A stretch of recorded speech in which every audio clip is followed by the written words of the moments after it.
안녕하십니까? 강박증 전문 김선인 심리상담소입니다.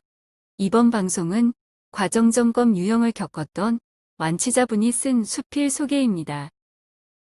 모든 것을 나의 통제하에 두려 했던 시간. 2004년 반갑지 않은 손님이 찾아왔고 그 이후 10년 가까운 시간을 함께했다. 내가 초대하지 않았고 머무르라고 하지 않았는데 뭐 때문에 그토록 내 곁에 떠나지 않았을까. 이제는 반문해 본다. 왜 내가 떠날 생각은 하지 않았냐고. 내가 강박증이 있다는 걸 알았지만 내 스스로 인정하고 싶지 않았기에 고민이 많았다. 10년 가까운 시간을 그렇게 그만 좀 나를 놔두라고 말하면서 정작 그 자리를 벗어나지 않고 있었다. 세상에 내가 생각하는 나는 없었다. 내가 강박증이 있다는 걸 알았지만 내 스스로 인정하고 싶지 않았기에 고민이 많았다. 하지만 이미 한계에 와 있음을 알았기에 선택의 여지가 없었다. 언제까지 덮어놓고 괜찮은 척하며 살 수는 없는 노릇이었다. 사람이 아프면 병원에 가거나 다른 사람의 도움을 받는 것이 상식이다. 하지만 나는 상식적인 사람이고 싶지 않았다. 그리고 나는 정말로 상식적이지 않은 사람이 되어 있었다.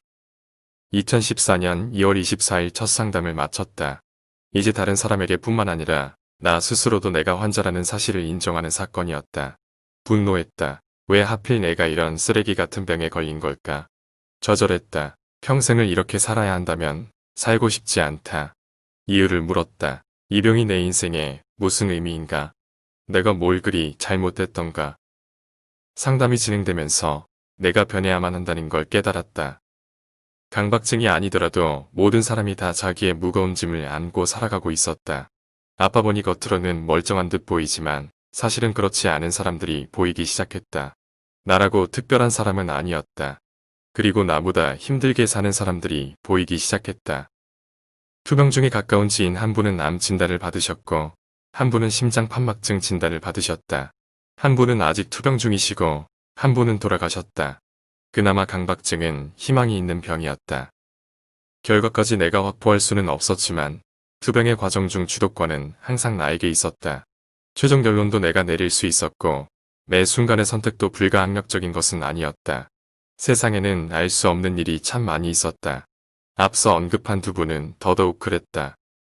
항상 다른 사람에게 친절하셨고 존경받는 삶을 살아오셨다.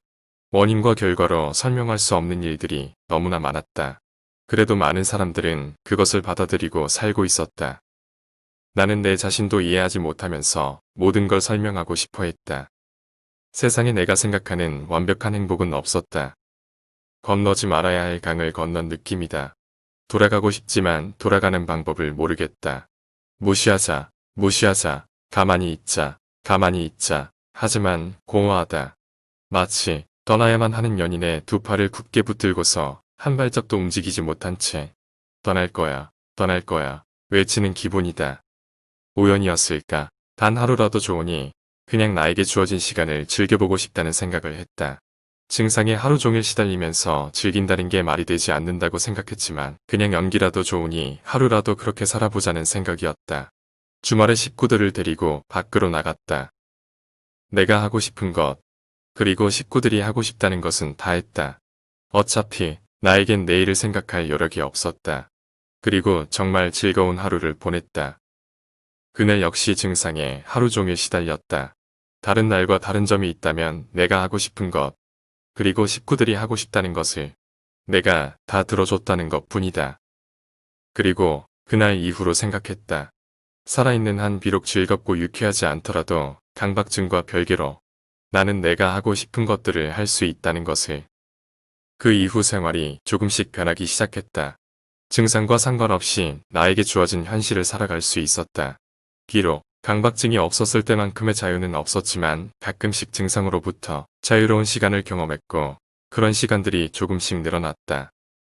가장 큰 변화는 예전처럼 강박증을 없애기 위한 방법에 빠지지 않았다. 즉, 관념과 개념으로 접근하려 하지 않았다. 아무리 좋은 이론과 개념일지라도 그것이 나의 삶을 대신 살아줄 수는 없었다. 생각이야 어찌되었든 현실을 살아가는 것은 전적으로 나 자신이었다. 강박증을 없애기 위한 방법을 찾는 것은 결국 강박증에 빠져드는 일이라는 것을 깨달았다. 강박증을 없애기 위한 완벽한 방법을 찾았을 때 완벽한 행복을 누릴 수 있으리라 생각했지만 오히려 작은 행복을 찾아 누리기 시작할 때 강박증을 없애기 위한 방법을 찾고 있지 않았고 강박증으로부터 멀어지기 시작했다. 그리고 그렇게 조금씩 나는 행복한 사람이 되어가고 있었다. 지금은 10년 이상, 아니 20년 가까이 내가 생각하던 나, 그리고 내가 생각하던 행복은 적어도 이 세상에는 존재하지 않는다. 그래서일까? 강박증도 그 붙잡고 싶지만 붙잡을 수 없었던 화상들과 같이 존재하지 않는다. 비로소 지금의 나는 그 어느 때보다 나답고 행복한 사람으로 살아가고 있다. 그리고 앞으로도 그럴 것이다. 이상 수필 내용이었습니다.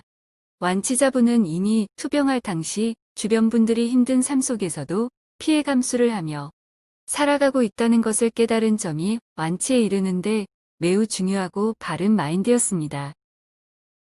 이상 방송을 마치겠습니다.